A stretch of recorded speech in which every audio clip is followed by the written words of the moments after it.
boa noite, meus irmãos.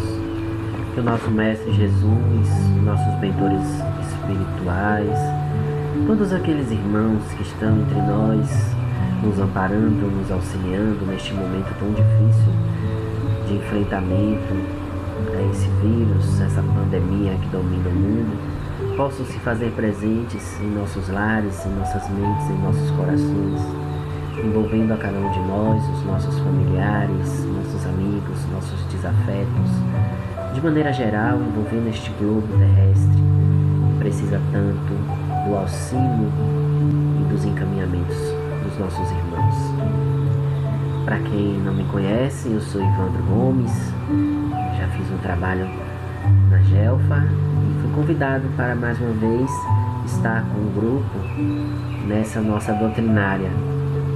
Uma doutrinária diferente, porque estamos impossibilitados dos contatos físicos, presenciais, mas de maneira geral o trabalho continua, a espiritualidade não pode parar e nós estamos aqui gravando esse vídeo, essa apresentação de PowerPoint, para que nós possamos manter a programação da casa e discutir hoje o tema que vocês estão vendo aí, atritos físicos. Esse tema que é do livro Vinha de Luz, um livro psicografado por Francisco Cândido Xavier através do Espírito de Emmanuel, e que foi um tema extraído pela coordenação doutrinária do capítulo 63. Esse segundo slide traz algumas das capas dessa obra, a mais antiga de baixo, essa colorida, e vocês têm mais acima duas outras obras. A do lado direito é da coleção, de uma coleção Fonte Viva, e a outra também da Federação, com uma capa mais diferente, né? As duas, na verdade, são da coleção Fonte Viva, todas da Federação Espírita Brasileira. E aí a gente vai, nesses momentos, discutir um pouco, refletir um pouco sobre esse capítulo e a maneira como o nosso grande Espírito Emmanuel se coloca para nós. E o capítulo começa com a mensagem de Jesus, bem conhecida por todos nós e muitas vezes já dialogada em convívio social. Mas se alguém te bater na face direita, oferece-lhe também a outra. Isso está em Mateus capítulo 5, versículo 39. E quando Jesus disse isso, nós pensamos muitas coisas. Como é que pode alguém nos bater e a gente dar a outra face para apanhar? Isso é fazer papel de bobo, de besta? Por que a gente deve se humilhar, deve fazer isso? Não é? E aí nós aprendemos como é que deve ser o nosso posicionamento em relação ao outro, em relação a esses, como diz o título do capítulo, atritos físicos que nós nos deparamos no nosso cotidiano. E aí vamos fazer a partir de agora uma reflexão desse texto, com a extração de alguns parágrafos e com a análise que a gente possa porventura estar levantando aqui com vocês do grupo. O texto começa assim: alguns humoristas pretendem descobrir na advertência do mestre uma exortação à covardia, sem noção de respeito próprio. É como eu disse há pouco, né? A gente se depara com um tapa numa face e vai dar outra. Então, onde está o nosso respeito próprio? É assim que a gente pensa e é assim que, como diz aí Emmanuel no seu primeiro parágrafo, podemos analisar o contexto de modo satírico, de modo cômico. Vemos diversas situações do nosso cotidiano. Nós temos cenas de novela, de briga. Então aí tem uma cena que foi bastante comentada no país, de uma novela em que a mãe dá um tapa na filha, a filha que era muito terrível, muito mal com ela, né? E quantas de nós, quantas famílias discutiram essa atitude, concordando com a mãe, concordando com a filha, tomando dores, refletindo essa situação que se colocava como uma situação irreal, mas também na nossa realidade, no nosso lar, no nosso convívio familiar. Porque muito do que se relata em novelas e filmes, as famílias passam de verdade. Talvez não com a grandiosidade que as novelas imprimem, por exemplo, mas muita gente enfrenta convívios, e nós sabemos que nosso processo evolutivo nos ensina que nossos maiores conflitos estão no nosso convívio familiar.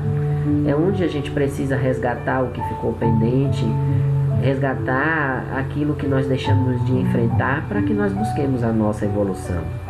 Nós também temos uma segunda imagem aí, mais abaixo, de políticos num programa de televisão que foram, como se diz, nas vias de fato. Bateu no rosto do outro e aí se discutiu que era humilhação, que um homem não deve bater no rosto de outro ou de uma mulher, ou coisas desse tipo. Então a gente vê relações de família, relações políticas, nós vemos muitas situações acontecendo no país, né? O feminicídio, o bullying, o racismo, a LGBTfobia, enfim, a própria questão do conflito religioso. E hoje a gente enfrenta situações em que estamos em lados tão extremos uns dos outros e querendo muitas vezes impor as nossas verdades sem aceitar o que o outro diz, a opinião do outro. Sempre nós aqui estamos e que gostamos de estar certo. Precisamos refletir sobre isso também, né? E mais ao lado dessa imagem solitária aí, do lado esquerdo, atentando essa questão satírica, imaginarmos que exista campeonato de tapa na cara. A que ponto a gente chegou, né? Então, na nossa pesquisa, a gente descobriu que existem campeonatos de tapa na cara, em que as pessoas se esbufeteiam para alcançar prêmios. Então, será que realmente isso tem a ver com a mensagem que o Cristo veio nos ensinar? Né? Será que esse não é o cúmulo do absurdo diante do ensinamento que Jesus trouxe quando aqui entre nós esteve? Então é isso que a gente precisa refletir, né? Já que o parecer do mestre, ele não obedece apenas aos ditames do amor, como diz no segundo parágrafo, que é a essência fundamental do Evangelho de Jesus. É uma peça de bom senso e lógica rigorosa. Nós não vivemos mais, como a gente pode ver aí nessa imagem, nesse cartoon aí, a fase do olho por olho, dente por dente. Então nós estamos hoje, seguidores da doutrina espírita, vivendo a terceira revelação. Então nós já passamos pela fase do olho por olho, dente por dente, Moisés.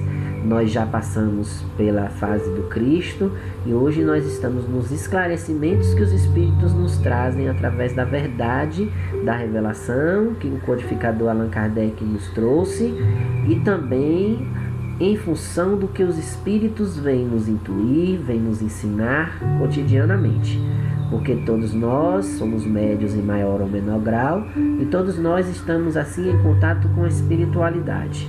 É por isso que Neuza Coelho aí na Mensagem do Pensador fala que toda ação impensada resulta em uma reação inesperada.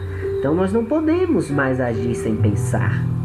Nós temos uma capacidade de refletir, nós temos uma capacidade de entender quais consequências podemos ter de atitudes que venhamos a tomar. Temos uma espiritualidade, como eu disse, que nos intui, que nos esclarece, que nos orienta.